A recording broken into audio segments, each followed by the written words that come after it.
Kalian pikir petualangan luar angkasa itu selalu keren? Coba lihat nasib si Buzz Lightyear.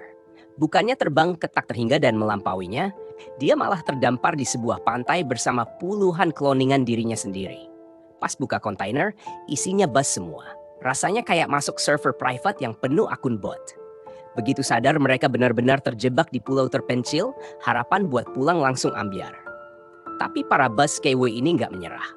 Saat melihat gugusan bintang yang seolah memberi petunjuk, mereka nekat membangun kapal mini dan memulai ekspedisi mencari jalan pulang. Di sisi lain, kita diajak bernostalgia ke masa lalu Jessie bersama pemilik pertamanya, Emily. Hubungan mereka benar-benar hangat dan penuh kenangan. Sayangnya, kehidupan sekarang sudah jauh berbeda. 3 tahun setelah kejadian Toy Story 4, Bonnie kini berusia 8 tahun. Suatu hari, dia duduk sendirian di teras sambil mencoba berkenalan dengan 2 anak kembar tetangganya. Tapi bukannya diajak bermain, Bonnie malah dicuekin mentah-mentah. Penyebabnya sederhana, si kembar lebih sibuk mabar di gadget masing-masing daripada bermain di dunia nyata. Mainan-mainan lama mereka pun dibiarkan terlantar di halaman, seperti barang rongsokan yang sudah kehilangan harga diri. Para mainan cuma bisa mengeluh. Gadget telah mengambil alih dunia. Dan petaka benar-benar dimulai ketika ayah Bonnie pulang membawa sebuah gadget pintar bernama Lil Pet. Sejak hari itu, perhatian Bonnie langsung berubah total. Isinya cuma scroll, main, dan ngobrol sama Lil Pet. Jessie yang melihat perubahan itu mulai cemas. Dia merasa Bonnie perlahan melupakan semua mainannya. Jessie pun menginterogasi si Lil Pet. Bukannya rendah hati, gadget satu ini malah pamer habis-habisan. Katanya dia bisa bicara dalam berbagai bahasa, terhubung ke jaringan internasional, dan tahu hampir semua hal. Jessie langsung naik darah. Kotak sabun overpowered. Jangan mentang-mentang punya wifi terus merasa paling hebat. Sini kita adu kemampuan. Biar Bonnie sendiri yang menentukan siapa yang paling berguna. Belum sempat perang pecah, kabar baru datang. Bonnie mendapat undangan bermain di rumah teman sekolahnya, Chelsea. Orang tuanya langsung lega karena akhirnya Bonnie mulai punya teman. Tapi bagi para mainan, kabar itu justru terdengar seperti lonceng akhir zaman. Kalau Bonnie sudah punya teman, lalu apa mereka masih dibutuhkan? Semua mulai pasrah. Semua, kecuali Jessie. Malam harinya, dengan hati yang benar-benar remuk, Jessie menghubungi Woody lewat walkie-talkie. Dia mencurahkan semua kekhawatirannya tentang masa depan para mainan. Woody mencoba menenangkan Jessie. Sementara itu, Buzz sama sekali nggak tahu ada drama besar yang sedang terjadi. Dia malah sibuk latihan mental buat menyatakan perasaannya kepada Jessie. Begitu Buzz tiba-tiba muncul dari dalam lemari, Jessie langsung kaget dan tanpa sengaja menjatuhkan walkie-talkie. Sambungan terputus. Di seberang sana, Woody langsung panik. Halo, Jess! Jess, lo denger nggak? Sunyi. Fix. Pasti ada yang nggak beres. Tim gue lagi disergap musuh. Tanpa pikir panjang, Woody langsung menyiapkan misi penyelamatan. Sementara itu, Bonnie bersiap menginap di rumah Chelsea. Jessie yang overprotective merasa harus tetap menjaga Bonnie. Bersama Bullseye, dia menyelinap masuk ke dalam koper sebagai penumpang gelap. Sayangnya, kenyataan jauh lebih pahit dari yang dibayangkan. Sesampainya di rumah Chelsea, Bonnie dan teman-temannya sama sekali tidak bermain bersama. Semua sibuk menatap layar gadget masing-masing. Satu ruangan penuh anak-anak. Tapi yang ngobrol cuma jempol. Jessie hanya bisa terdiam. Dirinya bahkan dianggap tidak berguna. Dia dan Bullseye akhirnya ditinggalkan di mobil. Sementara Bonnie memilih membawa Lil Pet kemanapun dia pergi.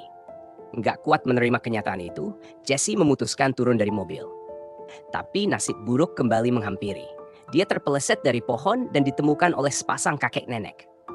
Bukannya diantar pulang ke Bonnie, Jessie malah dibawa ke rumah Emily, pemilik pertamanya dulu. Jessie sempat berniat meminjam seekor kuda agar bisa pulang lebih cepat. Masalahnya, kudanya ternyata lebih bingung daripada GPS tanpa sinyal. Bukannya menuju jalan keluar, si kuda malah salah jalur dan ngebut ke arah kandangnya sendiri. Brak! Kandang hancur berantakan. Hade, benar-benar definisi udah jatuh, ketimpa kandang kuda pula.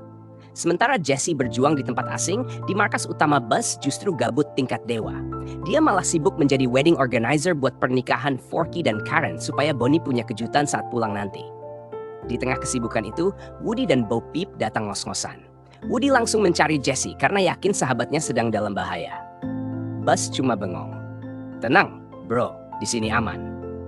Nggak ada perang. Yang ada cuma persiapan pesta. Woody baru sadar.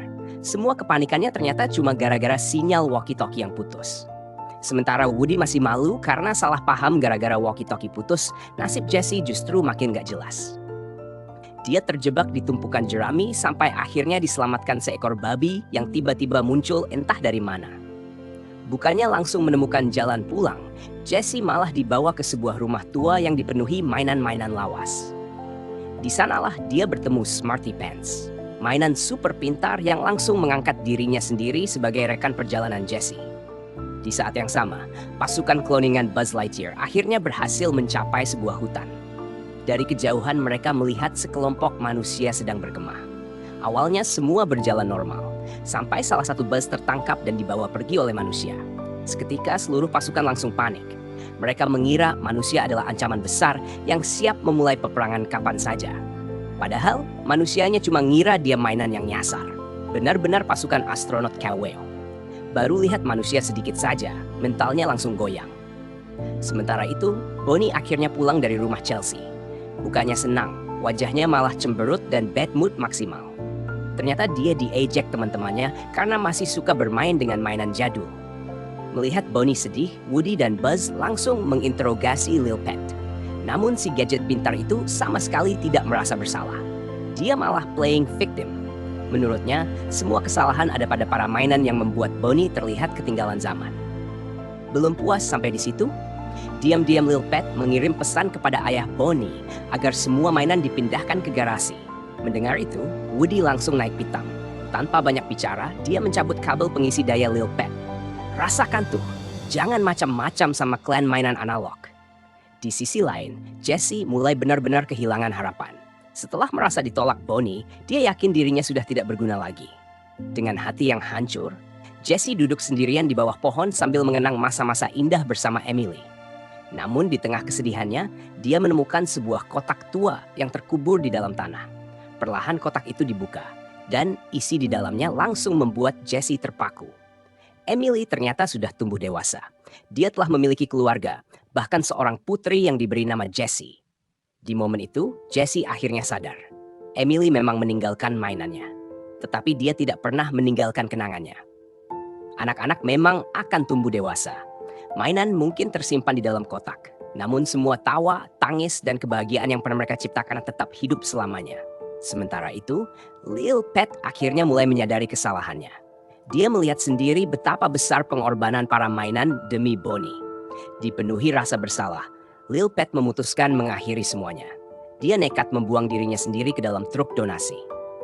Untungnya Woody, Jesse, Buzz, dan teman-temannya bergerak cepat. Mereka berhasil menyelamatkan Lil Pet tepat sebelum semuanya terlambat.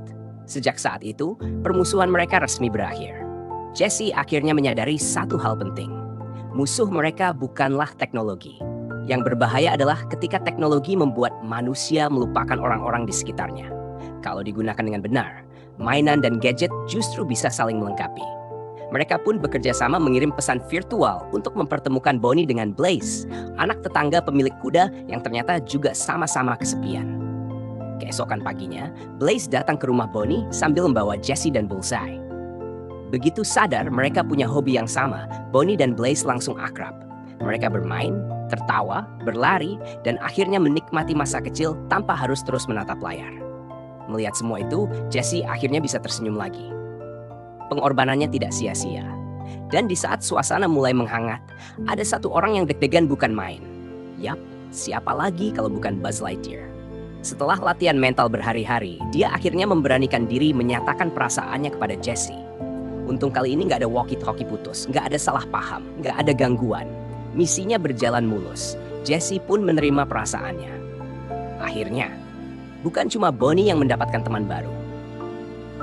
Buzz juga berhasil mendapatkan tambatan hatinya. Dan disitulah kita belajar satu hal. Teknologi memang terus berkembang. Mainan mungkin akan tergantikan. Tetapi kenangan indah yang mereka ciptakan tidak akan pernah bisa digantikan oleh apapun. Gila, endingnya benar-benar bikin hati hangat. Kalau menurut kalian, keputusan Lil Pet buat bertobat itu benar-benar tulus? Atau jangan-jangan cuma takut baterainya habis dan gak ada yang ngecas lagi? Tulis pendapat kalian di kolom komentar.